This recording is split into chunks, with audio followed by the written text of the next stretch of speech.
Hello दोस्तों, आपके अपने यूट्यूब चैनल पूर्णिमा होम साइंस एकेडमी में आप सभी का स्वागत है।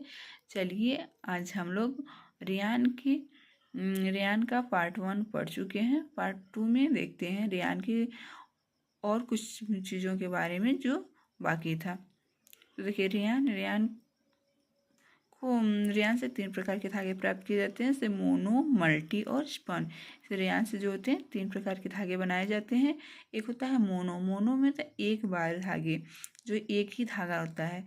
इसकी मजबूती क्या होती है? कम होती है और बटाई की आवश्यकता नहीं होती है।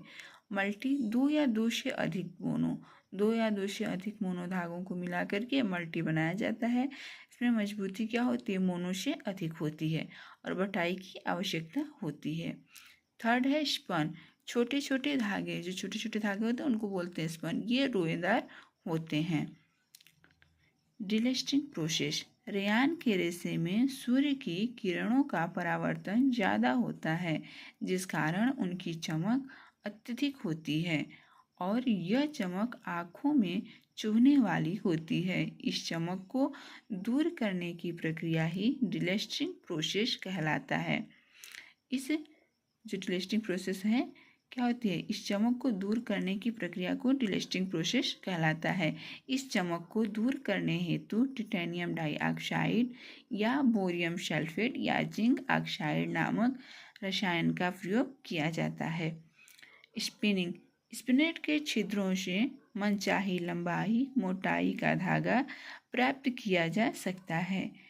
सामान्यतः इससे 3 प्रकार के धागे तैयार किए जाते हैं, जिसमें पहला है मोनोफिलामेंट रेयान।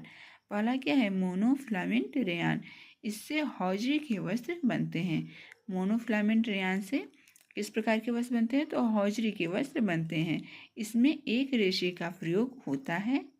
मोनोफिलामेंट रेयान में एक ही प्रकार का रेशे का प्रयोग होता है। इसमें बटाई की आवश्यकता नहीं पड़ती है। जबकि दूसरा मल्टी फिलामेंट होता है। दूसरा रेशा कौन सा होता है? मल्टी फिलामेंट रेशा, जिसमें 2 या 2 से अधिक मोनोफिलामेंट को आपस में बटाई के द्वारा जोड़कर मोनो से अधिक मजबूत धागा प्राप्त किया जाता है। इसके बाद तीसरा धागा स्पन यार्न कहलाता है। तीसरा धागा क्या कहलाता है? स्पन यार्न, जिसमें छोटे छोटे रेशों को बड़े रेशों से टूटकर अलग हुए छोटे रेशों को आपस में मिलाकर स्पन तैयार किया जाता है। रेयान की विशेषताएं। भौतिक विशेषताएं। रेयान में 50% सेल्यूलोज होता है तथा शेष 50% में अलग अलग प्रकार के रेयान में जो रसायन यूज होते हैं वो होते हैं। तो रेयान किससे बनते हैं? तो रेयान का जो 50% है वो सेल्यूलोज होता है और 50% में अलग अलग प्रकार के वी रसायन होते हैं जो रेयान बनाने में इस्तेमाल होते हैं। इसकी लंबाई, चौड़ाई, व्यास इच्छानुसार प्राप्त की जा सकती है, क्योंकि यह स्पिनेट से प्राप्त किया जाता है। जो स्पिनेट है ये क्या है? रेशा प्राप्त करने का एक यंत्र है, जिसमें घोल को डाला जाता है और उसे रेशे के रूप में जो घोल डाला गया है वो प्राप्त होता है। यह रुई के समान जलता है, परंतु जलने के बाद पिघलकर काले गोल मोती के समान दाने के रूप में बदल जाता है। इसकी राख भूरे रंग की होती है तथा गंध कागज के समान होती है। रेयान के रेशे मजबूत होते हैं, परंतु सिल्क से इसकी मजबूती 1/3 एक तिहाई कम होती है। रेयान के रेशे क्या होते हैं? मजबूत होते हैं, परंतु सिल्क से इसकी मजबूती 1/3 मतलब एक तिहाई कम होती है। रेयान ऊन से ज़्यादा मजबूत होता है। रेयान क्या होता है? ऊन से ज़्यादा मजबूत होता है। रेयान सूखी अवस्था में तो मजबूत होता है, परंतु गीली अवस्था में इसकी मजबूती 40 से 70% तक कम हो जाती है। रेयान क्या होता है? रेयान जब सूखी अवस्था में होता है तब तो मजबूत रहता है, ठीक है। लेकिन जब गीली अवस्था में हो जाता है तो 40 से 70% तक इसकी मजबूती कम हो जाती है। इसलिए रेयान के कपड़ों को धुलते समय हमें सावधानी रखनी पड़ती है। रेयान के कपड़ों को रगड़ कर नहीं धुलते हैं, बल्कि इसे हाथों से दबा दबा कर धीरे धीरे धुलते हैं। ठीक है। जो रेयान के कपड़े होते हैं उनको हम रगड़ रगड़ करके नहीं धुलते हैं, बल्कि उन्हें क्या करते हैं, हाथों से दबाकर धीरे धीरे धुलते हैं। इसमें प्रत्यास्थता एवं प्रतिस्कंदता का अभाव होता है। ठीक है। रेयान में क्या होता है, प्रत्यास्थता प्रतिस्कंदता का अभाव होता है, जिस कारण इनकी आकृति निश्चित नहीं होती है। ठीक है। रेशम में क्या होता है, इस रेशम में जो होता है प्रत्यास्थता और प्रतिस्कंदता का गुण होता है, लेकिन रेयान क्या था, जो रेशम के समान ही बनाया गया था, लेकिन इसमें चमक तो रेशम के समान था। ठीक है। मजबूती था, लेकिन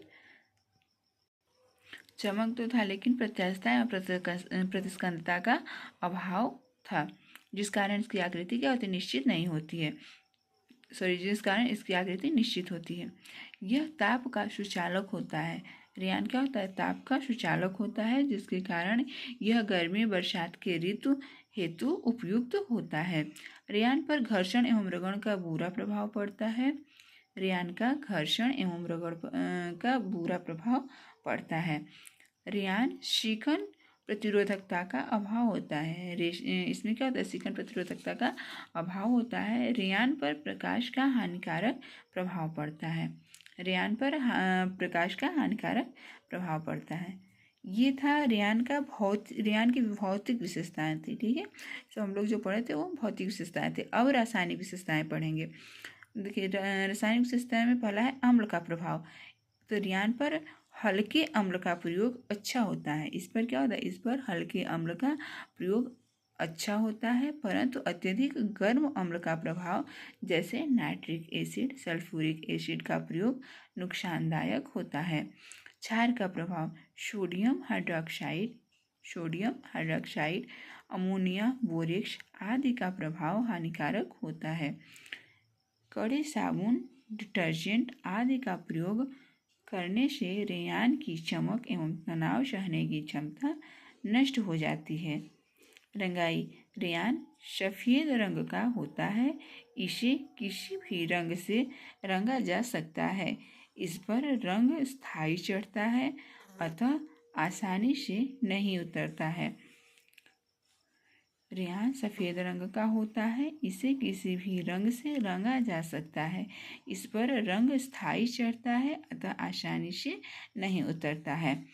पसीने का अभाव नहीं हो पड़ता है, परंतु यदि पसीना ज़्यादा अम्लीय है तो नकारात्मक प्रभाव देखा जाता है। पसीने का प्रभाव नहीं पड़ता है, परंतु यदि पसीना ज़्यादा अम्लीय है तो नकारात्मक प्रभाव देखा जाता है। रेयान को ब्लीच करने के लिए हल्के ब्लीचिंग एजेंट जैसे सोडियम हाइपोक्लोराइड, हाइड्रोजन पेरोक्साइड का प्रयोग किया जाता है।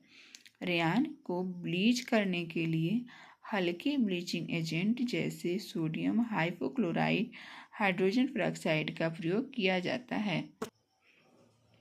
Thanks for watching. Please like, subscribe and share.